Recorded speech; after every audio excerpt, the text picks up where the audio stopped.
The first time I got myself deep into debt was when I had no sense of control with my spending. I opened multiple credit cards and swiped away. It wasn't until all the credit card payments caught up with me, getting denied for the umpteenth store credit card, and having one of my lenders close a card that I realized I was in trouble. I wasn't really monitoring my credit score at the time, but I knew it wasn't good. Unfortunately, the emotional impact of bad credit hits you harder than you'd expect. Not only are you kicking yourself for letting things get this bad, but you're also left wondering what you have to show for all this debt. At least I was.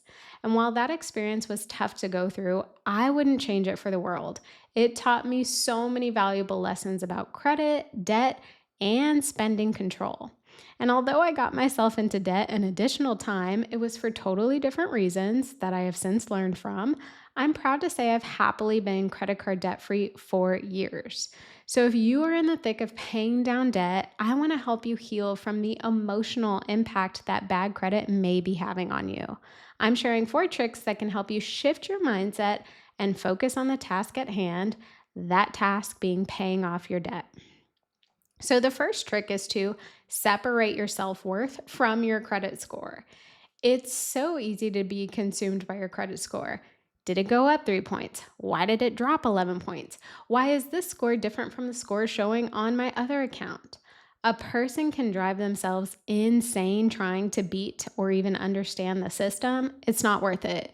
Your credit score is simply a number reflecting your past financial behavior. It is not an indicator of your self worth or your personal value. You are so much more than your credit score, even if society makes it seem otherwise.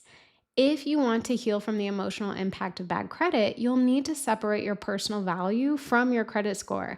And to help you do that, start journaling.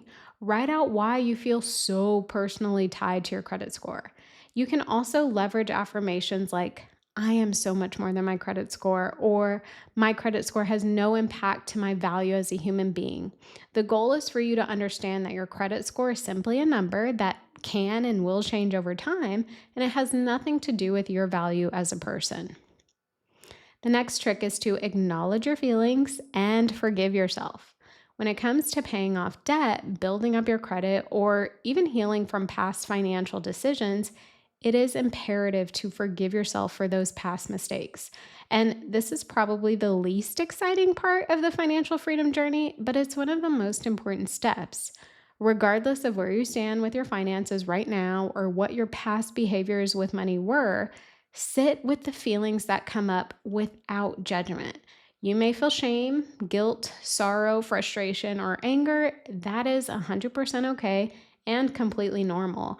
Your past self did what it wanted to do at the time, and your present and probably your future self will be paying for it.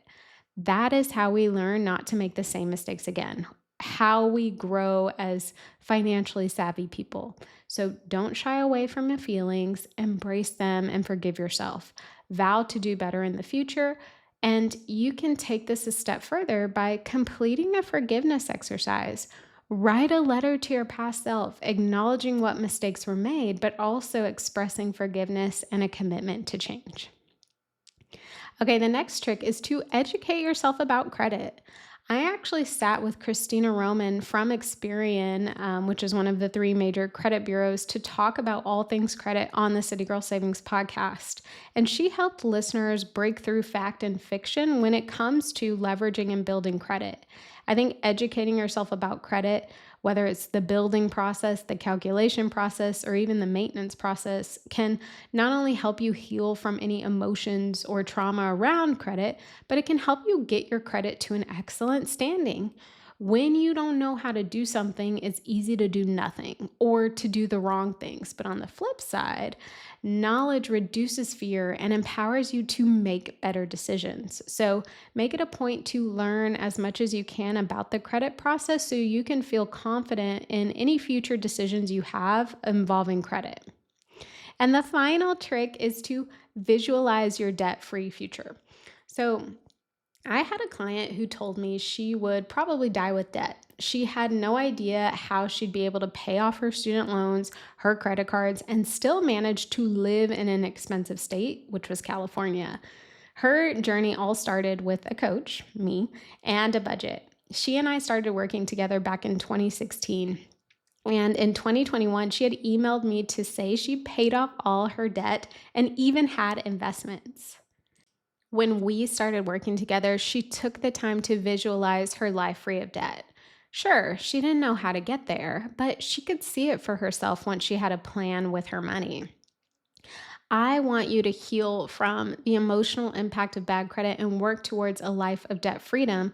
And you need to see it for yourself to do that. So, create a vision board or write in a journal what life will look like and feel like without debt. Visualization is such a powerful practice to reach your goals. It can motivate you, and now that you can see it for yourself, it can put the focus on future possibilities instead of past mistakes. So, while I don't want to make you feel like the process of becoming debt free and paying off debt and building your credit is an easy one, I need you to know that it is possible. No matter how dire your situation seems, you can recover from bad credit emotionally and financially. And it starts with getting into the right mindset and then putting a plan in place.